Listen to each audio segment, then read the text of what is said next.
Assalamu alaikum урматтуу YouTube көрүүчүлөр, кадырман мекендештер. Биз азыр Ош Алай жолунда Алай багытына карап кетип жатабыз. 7-километрден өттүк. 8-километрге келип калдык. Андан өткөндө 9-километр андан Мады айылы болуп саналат. 8-километрден оң жака бурулган учурда мына бул жерден Манас айылы ушул жакта жайгашкан. Борбордук трассадан биз бурулган жерден бир аз эле ичкериге киргенде биз сиздерге ушул жерде 2 кабаттуу үй 8 соток жери менен сатылат экен. Мына ушул боюнча сиздерге толук маалымат берүү максатында ушул жака келатабыз. Андыктан биздин канал менен бирге болуңуздар жана башка каналга которулбай туруңуздар. Эгерде сиздер Ош шаарынын Алай тарабында жашоону кааласаңыздар, анда Алайдан, Алай районунан, Чоң Алай районунан болсоңуздар, анда сөзсүз түрдө ушул биз көрсөтө турган үйгө внимание кылыңыздар. Анткени сиздердин жолуңуздарга ыңгайлуу, жолдон бир аз эле ичкериге кирет экен. Кызыгып туруңуздар, биз сиздерге толук көрсөтөбүз. Мына бул жерде биз көрсөтө турган үйгө жакын жерде мечит жайгашыптыр. Бул жерден оң жака бурулабыз. Негизи айта турган болсок, бул Манас айылы жаңы конуш. Өзүңүздөр көрүп турасыздар. Жаңы гана үйлөр салынган, көчөсү асфальт басылган. Ош Алай жолунун боюнда, тактап айтканда Мады айылы менен Бешмойнок айылынын ортосунда жайгашкан. Жашоого ыңгайлуу, тегиз, каналдын астында бардык шарты бар жакшы жер болуп саналат. Мына асфальт бүттү.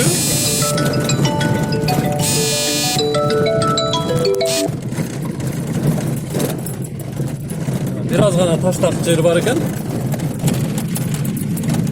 Бир аз гана таштак. Мына бул жерден сол жака бурулабыз дагы. Ошол биз көрсөтө турган үйдүн көчөсүнө киребиз.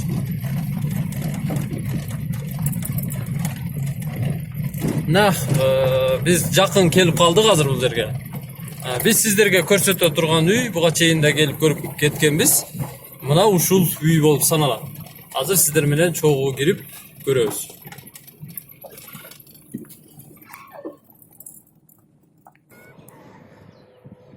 Биз бул үйдү үстү жакта дөңгө чыгып да көрсөтүп коелу. Негизи бул Манас айылы, сиздер көрүп турган жаңы конуштуу айыл. Мына бул жерде Бешмойнок айылы жайгашкан.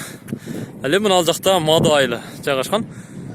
Ушул эки айылдын ортосундагы Манас айылы болуп саналат. Мечитти биз сиздерге көрсөттүк, жолдун боюнда эле турат.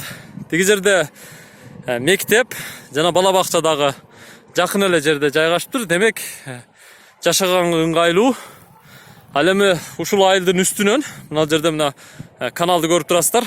30 адыр айылына жана кара сууну баккан канал бул.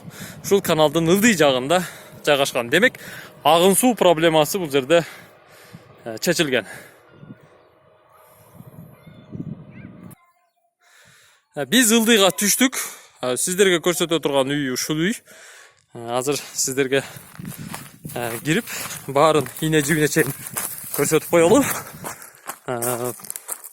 Заборду көрүп атасыздар. Мына кошунасы менен чек арасы мына жерден ал жагы тиги үйдүн бурчуна чейин пескоблоктон тосулган. Пескоблоктун үстү дагы тыныке менен жабылыптыр. Дарбазасы даяр, только краскалап коюш керек. Негизи ээсинин айтуусуна караганда бул жердин жалпы аянты бисмиллахиррахманиррахим. Бул жагы дагы дубал менен үйдүн ортосунда 2 метр аралык коюлуптур. Мына көрүңүздөр. Негизи 8 сөттүк аянт бул бак кылганга, короо сарай кылганга, башка чарба иштерин жүргүзүүгө чоң эле аянт. Бүгүнкү базар шартында мына жерде мен чек арасын көрсөтүп коеюн. bir жақ шекарасы. Мынау жерден. Мынау жерден. Ушул жерден. Тиги сарайдын бурчуна чейин. Канча метр чыгышын билбейм, биягында чыгышын билбейм. Жалпы аянты 8 соток экен. Көрүп атасыздар. Эми бул үйдүн ээлери алыста жашагандыктан бул жерде азыр эч ким жашабайт. Ошон үчүн мына чөп чарга анча көңүл бурбаңыздар. Жалпы аянтын сиздерге айттым. Мынакей бул жерде да бир аз пайдубал кыла баштаган экен. Временка кабы или баня кабы бир аз фундаменти куюп коюптур. Муну дагы өзүңүздөр пландаштырып көрсөңүздөр болот. Ал эми бул сиздер көрүп турган жер. Бул жер котельный кыла турган жер экен. Отопленияны печкасы ушул жерде, мындайча айтканда көмүр кана деп койсо деле болот. Ушул жерге көмүр киргизип, бир жак чекесине отопленияны печкасын коюп, ушул жерде иштетсе болот. Мына жерге дагы брусчатка басканга фундаменти куюп, бир аз тегиздеп коюптур. Айнегин көрүңүздөр, крышасы тыныке менен жабылган, өстүрмөлөрү да жакшы. Мына жер балкон болот экен. Бардык айнек терезелери пластиктен жасалган.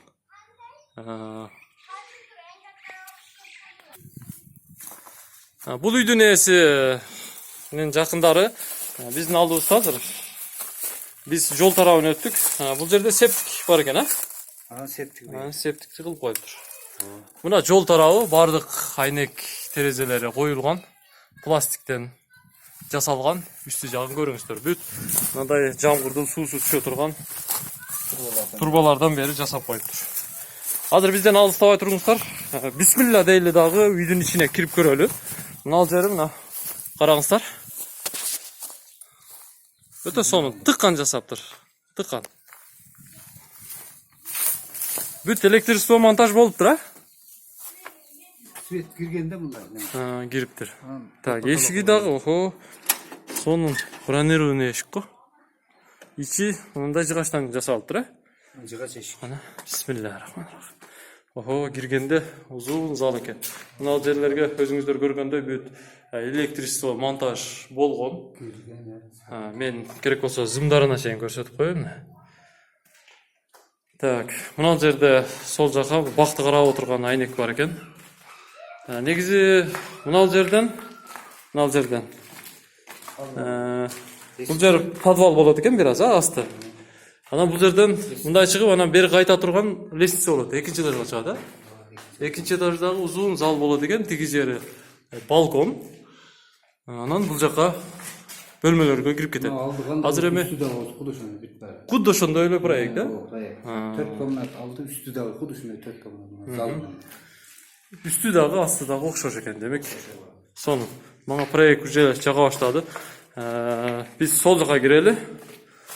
Бул дагы өзүнчө бир баягы овальный типте деп коебузбу, мындай өзгөчө жасалыптыр, Мына караңыздар.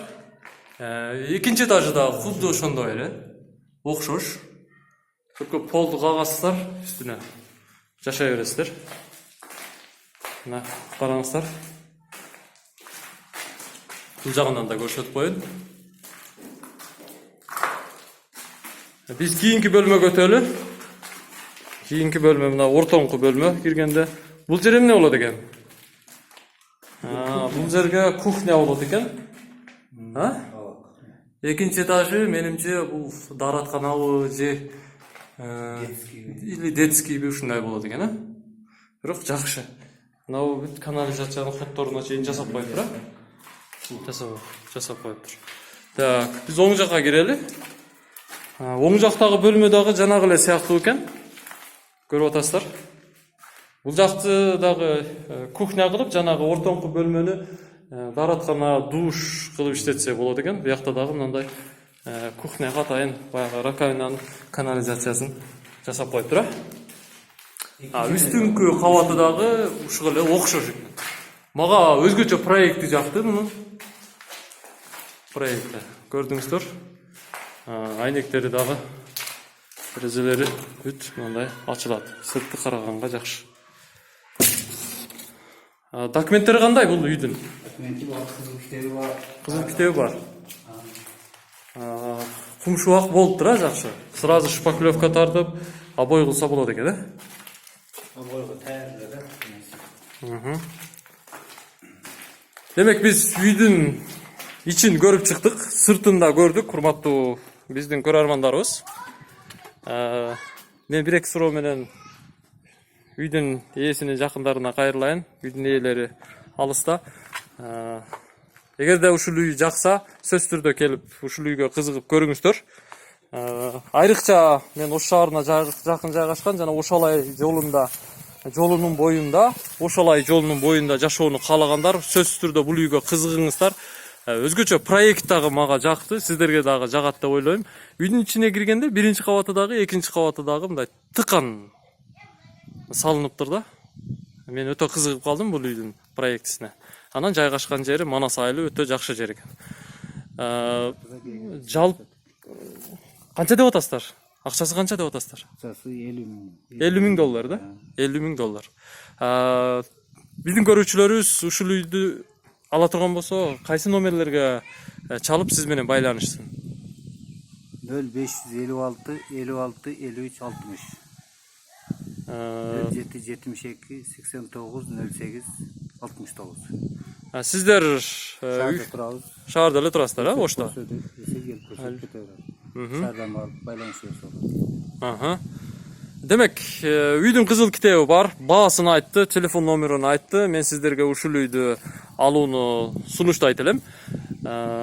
Бул үйдү алсаңыздар, мына кошуналары дагы бүт шартты түзүп алыптыр.